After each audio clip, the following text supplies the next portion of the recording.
In the early morning light, Petra and James, deeply in love, shared precious moments together.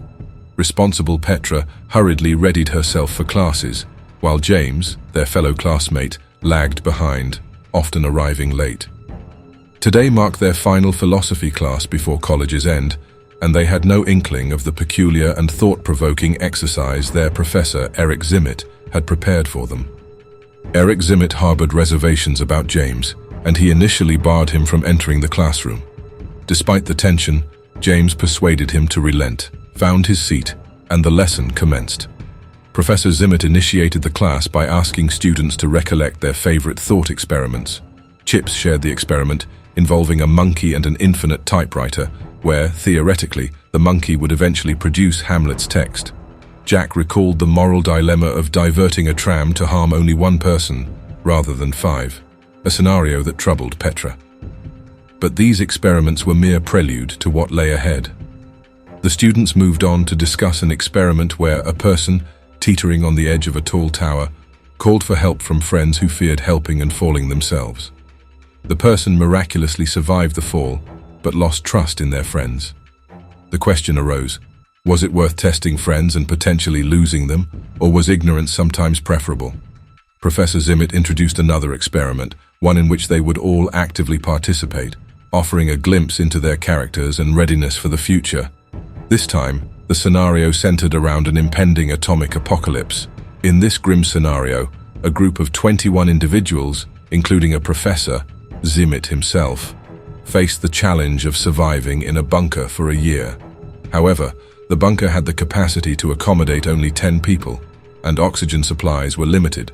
Should the group exceed this limit by even one person, the consequences would be fatal: oxygen deprivation leading to suffocation. The students were appalled by Zimit's proposal. Petra contemplated leaving to avoid participating in such a ruthless experiment, but Zimit threatened to lower James's academic score if she did. He professed a willingness to go to great lengths to work with the best students. Although harsh, Petra reluctantly agreed to stay, and the experiment commenced. Each student selected a profession card from Zimit's box. Oddly, after James and Petra drew their cards, Zimit pretended to cough and stepped aside, concealing something from them that they had yet to suspect. As a result, students drew a wide array of professions, from harpist to astronaut. However, the student who drew the poet card was promptly dismissed by Zimit, deemed useless in the context of survival. The students found Zimit's cruelty unjust, but he maintained that the exercise mirrored real-life circumstances and the struggle for humanity's survival. While the professor kept his own profession a secret, he hinted that it was crucial for the greater good. Each student then endeavored to convince their peers why they deserved one of the coveted 10 spots. Resembling Zimit in their approach, harshly criticized their classmates as being unfit for survival. James, an organic farmer, and Petra, an engineer, were among the selected few.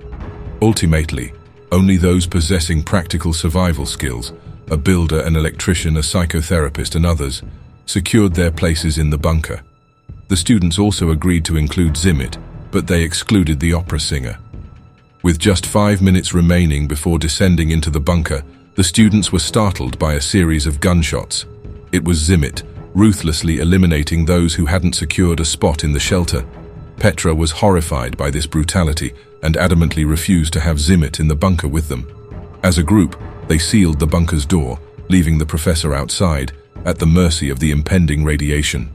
Inside the well-equipped bunker, the friends explored their surroundings and settled down for the night, their future uncertain. In the middle of the night, Petra felt a heavy burden of guilt weighing on her heart.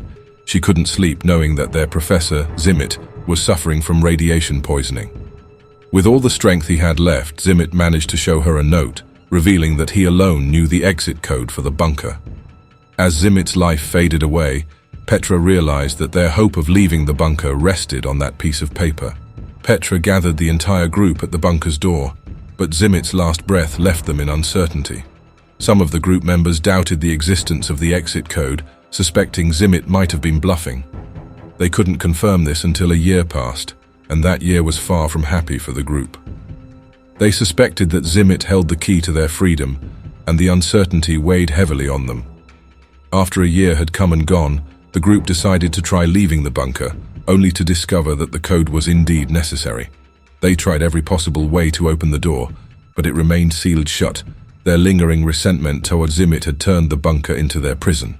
They exhausted their remaining food supplies and, in desperation, used their weapons to end their suffering. As the air in the bunker ran out, even the strongest among them couldn't survive. In an instant, they were transported from their dire circumstances back to the classroom, their minds reeling from the lost scenario. Finally, Zimit revealed his true profession. He was the creator of the bunker. He proposed they play the game again, this time facing a volcanic eruption. Secretly, Zimit entered the bunker and armed himself, ready to manipulate the students if necessary. Zimit instructed the students to flip their profession cards and read another characteristic. James, to their surprise, was revealed to be gay. In this new scenario where humanity needed to continue through heterosexual reproduction, James faced an obstacle. However, his skills as a farmer and his ability to father a child made the group accept him among the chosen few. On the other hand, the surgeon girl's card indicated the possibility of her carrying the Ebola virus, a risk they couldn't afford to take. They also allowed Zimit entry to ensure they could leave the shelter after a year. Those not chosen for the bunker attempted to escape in a car, but the volcanic blast wave overtook them. Inside the bunker, the chosen ones spent their first night there. Petra, unable to sleep, stumbled upon James being intimate with another guy. While it was natural for James given the scenario, Petra couldn't help but feel upset. The group gathered to discuss the issue of procreation, and James suggested that survival depended not on childbearing, but on a different kind of evolution. Though they didn't fully grasp his idea, they agreed to pair up for conception. Petra and Zimit were supposed to be the first, but as 10 weeks passed, none of the girls became pregnant, likely due to the stress. Zimit believed he knew how to increase the chances of conception, but Bonnie, a soldier with a strong memory, found the idea immoral and resisted Zimit's approach. Frustrated, Zimit left and returned with a gun, forcing everyone out of the room and threatening Bonnie. He demanded that she prioritize logic over personal feelings for the sake of procreation. When she refused, a struggle ensued, leading to Zimit getting injured with a pencil to the ear. Enraged, Zimit headed towards the bunker's exit, despite the flames raging outside. He entered the exit code, and the fire engulfed the bunker, claiming all their lives. The game was lost once more. Back in the classroom, some of the students contemplated playing the game again, but before they could, James recalled a crucial detail. Zimit's cough at the beginning of the lesson when he presented the box with cards to him and Petra. Suspicion arose that something was amiss with the box. With a sudden move, James discovered a hidden compartment.